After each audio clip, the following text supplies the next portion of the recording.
Sunfisher again.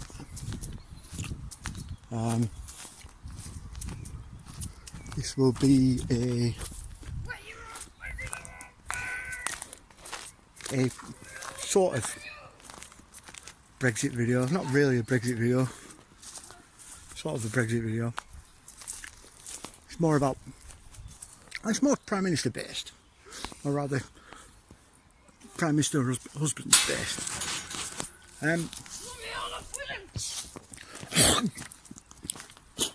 Let me tell you what I mean.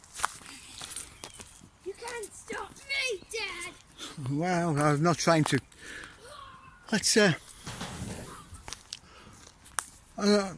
everyone knows about the Robin Tilbrook sort of Brexit case that's going at the minute in the High Court, or that he's trying to get through the High Court.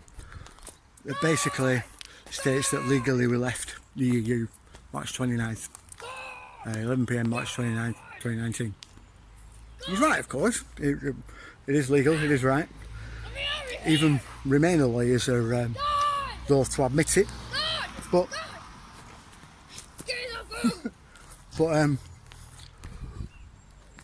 they say he's got a very strong case if it gets heard. Anyway, I thought I'd do a sort of comparison between Robin Tilbrook's case and Gina Miller's case. Now, I don't know if any of you remember Gina Miller. A lot of you will do. Dad, what? Food time on the prison. No. Go play. I'm gonna eat it. Pardon me. Anyway, like I was saying, a lot of you will probably remember Gina Miller. I mean, you can't really forget her. She she managed to really put a spanner in the works.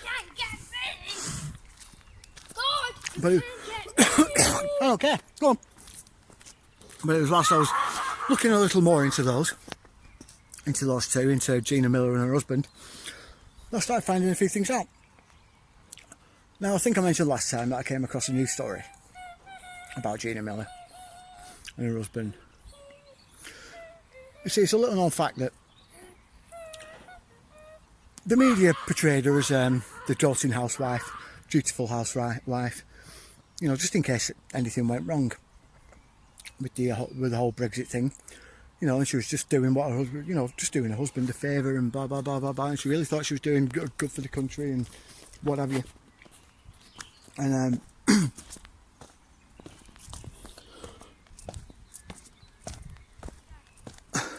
she was basically, she made her money from hair salons. But that's not entirely true. Well, get up off the floor. God? What? You held him in prison? Nope. Anyway, like I said, that's not entirely true. You see, basically, I stumbled across... What? No, I'm going this way. You go that way then. I stumbled across this story in 2012 from a financial magazine that I can't remember for the life of me what it's called. I'll put the link in the description below anyway. And it basically was talking about Gina Miller and I think his name's Robert Miller, something like that. Anyway, he was they seem to have owned quite a few financial consulting firms over the span of only a few years,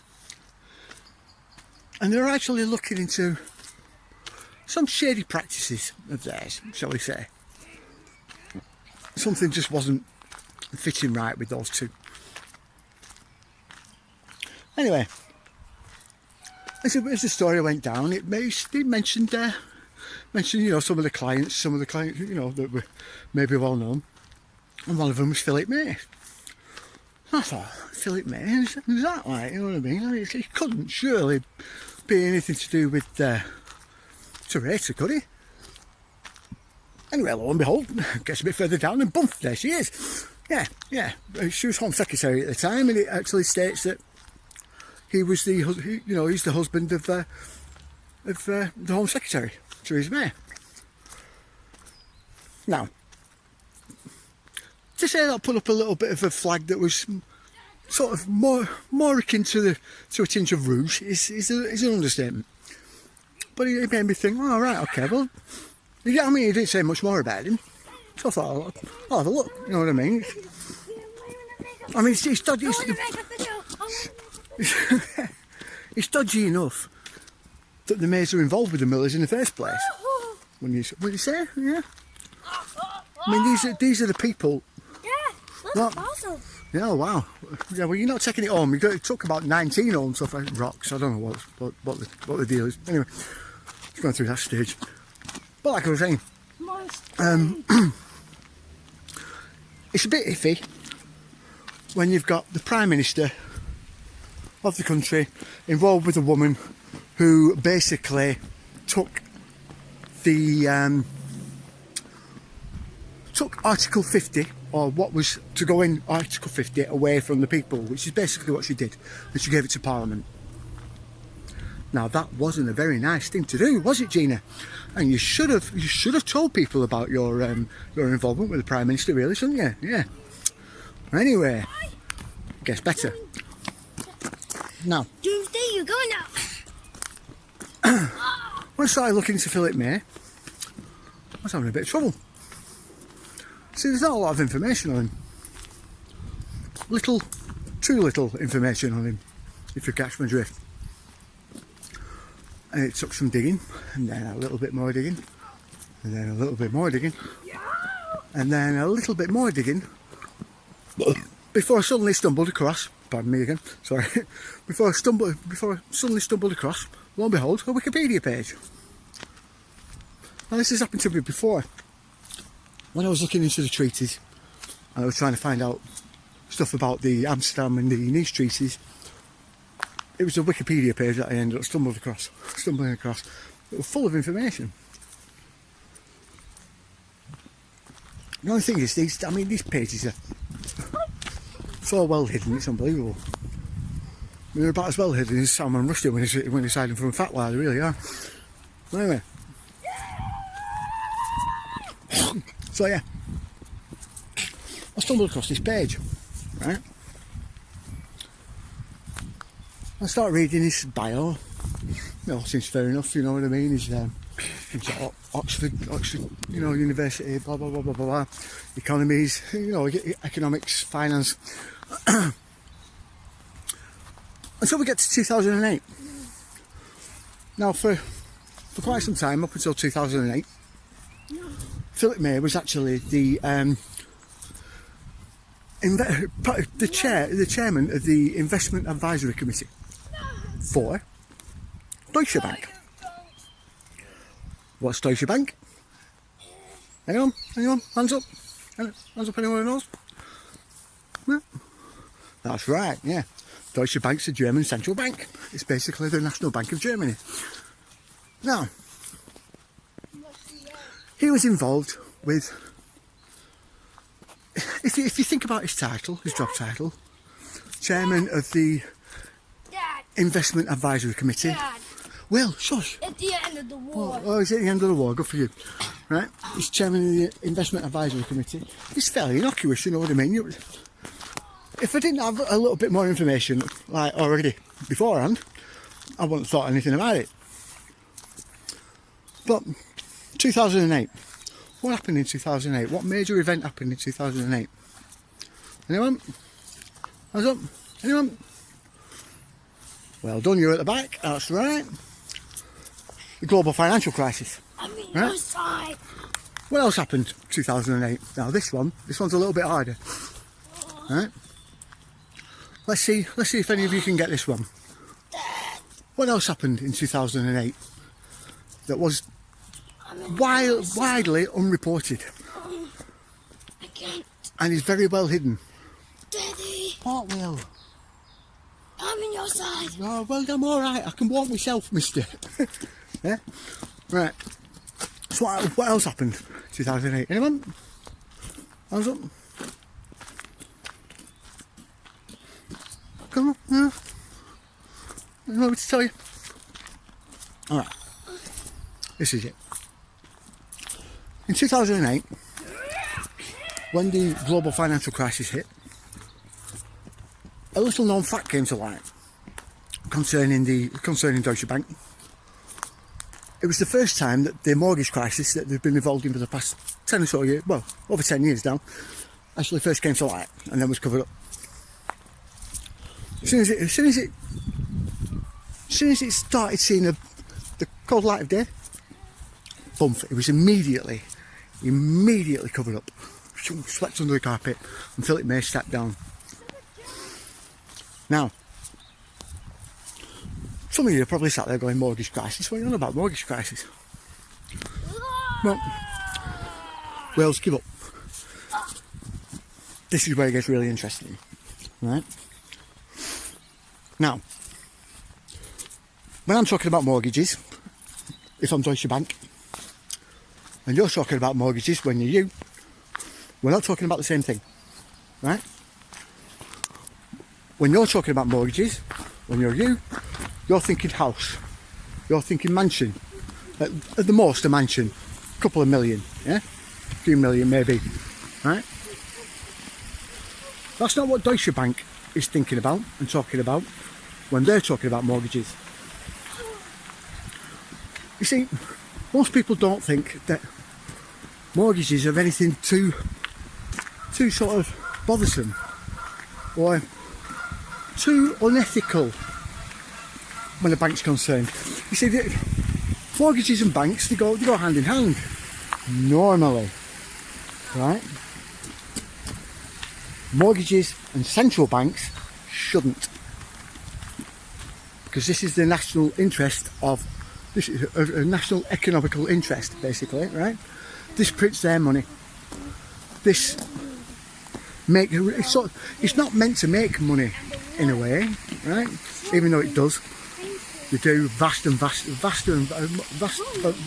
money basically, right? But when they're talking about mortgages, which believe me is quite unethical, it's not illegal, but it is very unethical, right? Remember when all these little Eastern European countries joined the EU? Yeah? All of them were broke, right? All of them were flat broke. They sat there, they'd no money, you know, the country's about to go down the pan, when some friendly guys from the newly formed trade bloc next door turns around and says, why don't you join us? You don't need to worry about your financial situation. Right? I know you'll have to declare your, you know, you'll have to basically hand over your books for review to the other countries, but we can cook them a little bit to keep you looking like you're afloat. What? I'm going this way. To keep you looking like you're afloat. Are you sure it was a great idea? Yeah, it is a great idea, yeah, come on. To make it look like that you're still afloat. But whilst this is going on, we'll make you a bit of money. Don't worry about the interest, don't worry about the repayments. Because once you join the euro, you'll be fine, your debt will be wiped.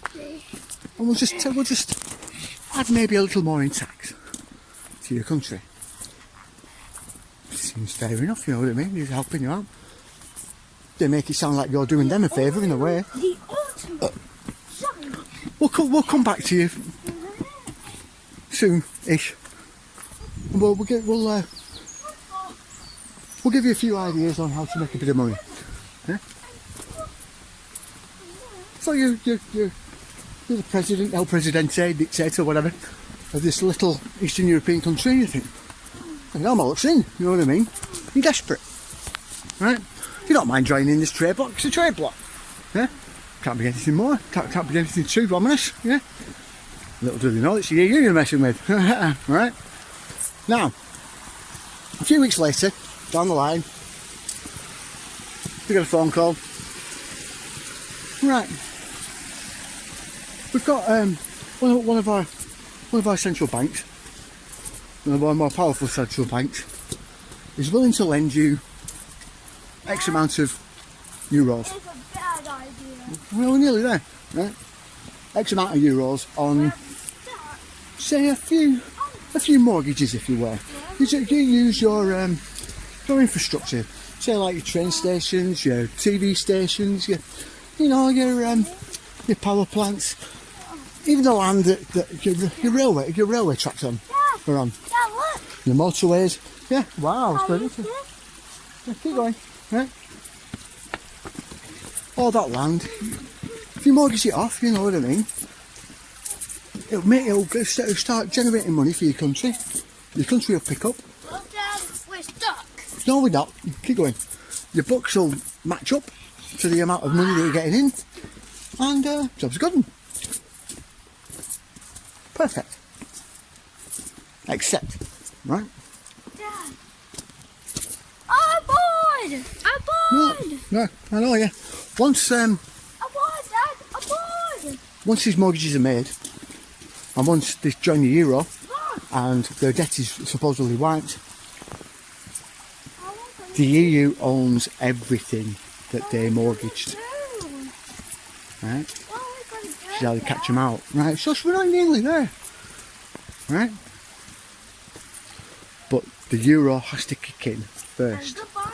Right? Not only do they do that, but the businesses that, if they fail, if they go bankrupt, will destroy the country's economy. They help them out as well. So they mortgage stadiums, they mortgage malls, they mortgage housing estates, everything they can. Yeah? And they make billions and billions and billions to these little small Eastern European countries until the stock market crash, until the financial crash, then everything goes wrong. Dad, See, they can't wipe these debts now. What? Come on, we're going. Give up. You see, all of a sudden, they've got to call these mortgages back in, because if they don't, Deutsche Bank's going to collapse. All its money is out everywhere in loans. All of a sudden now, yeah. This is a nation's money. This is a nation's economy, right? That they've been messing with. Yeah. Took a very risky manoeuvre by doing that, right? It's also very unethical, and it's going to come out. Yeah. Puts them in a bad light. Makes them basically criminals, because by that point they've effectively stolen the money from Deutsche Bank. Do that. Come on. Right? Because in effect they shouldn't, like I said, it's not illegal, the actual act, but until it goes wrong. Nick Leeson found that out. You remember Nick Leeson? The guy who collapsed Lehman Brothers Bank? He found out that what he was doing wasn't illegal until it all went wrong. Then it was illegal. Right? Well, this is what the guy who did all the deals for them suddenly realised. And that guy was Phillip May. You see, as part of the investment advisory committee, or rather the chairman, he had final say over every deal that went through. This also stretched over mortgages as well, all these mortgages, because it was an investment that he put in. When it all went wrong, he was the fall guy, he was the patsy. Oh dear, bugger. So,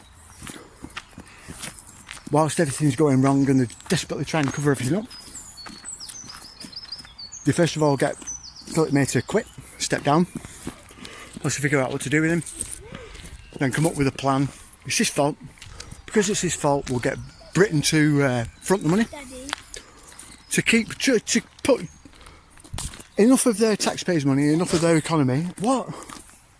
Say go to prison. No, I'm not saying go to prison, no. I'm going to prison? Right? I'm going to To put enough of their economy into Deutsche Bank to just lift its head above water and keep it going. Swept everything under the carpet. Sorry, I'm going to prison. I'm going to prison. This worked fine, this worked fine. It's a fine, perfect arrangement. There was just, like I said, there was just enough money going into Deutsche Bank to keep its head afloat. Everyone thought that it was still the strong powerhouse that it's always been. But it never actually was. They were always cooking the books. And this carried on for 10 years, you know what I mean? Perfectly fine. Daddy, are you always going to prison? No, until that is. Am I going to prison? One UK Prime Minister, right, made a bit of a cock-up Before my dinner then. and sort of promised a referendum. A referendum that he assured the EU they were going to win. And then put everything he could into trying to bully the British people into making it win. It didn't work, did it? No, that made up Brexit. Oh dear Dave. What a mess, eh? What a mess, because now, all of a sudden, Britain's leading. If Britain leaves, they can't carry on putting the money in. Yeah? If Britain leaves, Deutsche Bank goes boom, belly up, in a night. That one? Yeah, whatever, go on. Could I go into prison? Yeah, whatever. It goes belly up in a night. That's how fast, seriously, that's how drastic the situation is, right? When that happens, Oh, come on! not only does what I'm in prison! the EU and the UK government God! have covered up come out, Get out of there! which opens up a lot of fraud investigations and double dealings and blah blah blah blah blah, Do something. Get out. but also Phillip May's involvement. Go to prison? Yeah? Come in prison?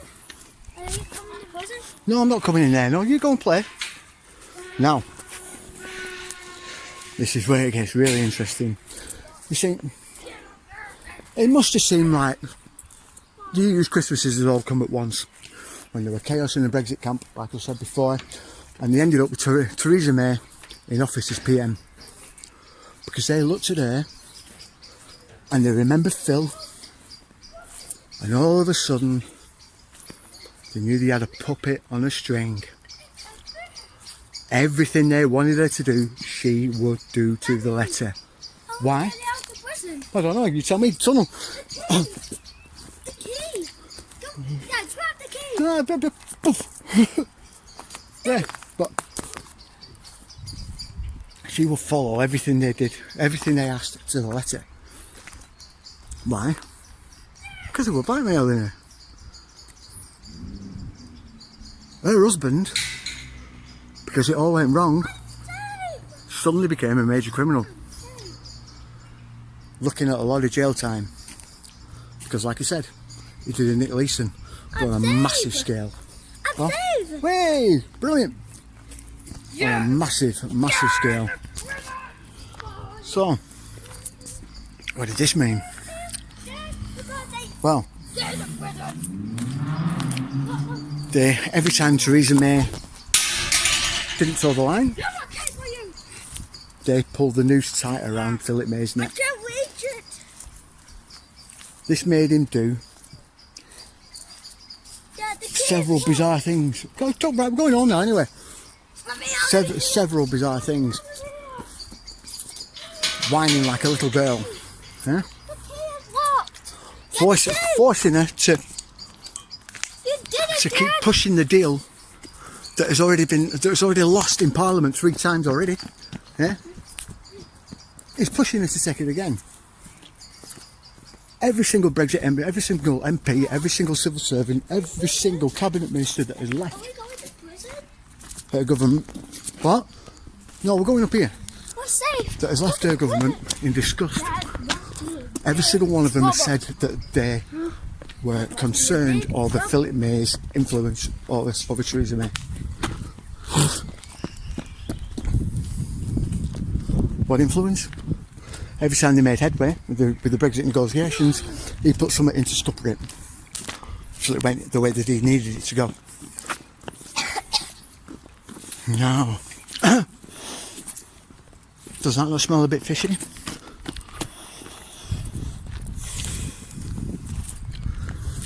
I mean, I said that it was fortunate that Theresa May became PM. I think it's highly likely that she was placed there. They orchestrated it that way, just like they did with Gina Miller after after May triggered Article 50 early, and why they're doing everything in their power to cock things up with it now. You see, not only does all that come out about Deutsche Bank, but everything that they've been doing since 1957. Where's the police car? Since the Treaty of Rome. We're in the police car, okay. Since the Treaty of Rome was signed, and every other treaty after that was basically signed over power. We're in trouble. It's basically signed over power. We're in big trouble in the prison. So we've had no power left since 2008, 2009. And that's another secret to try and keep safe. Anyway, a little bit of an investigation there. Are we enjoying it? Next Come on, one. I'm going to be saved on the top of your head! Ha ha ha! Next time. Well, the next one will be another Legion Saga one, I think. Hey, you can't do it in the Legion Saga! And then, I don't know after that, depends. Right, see you later.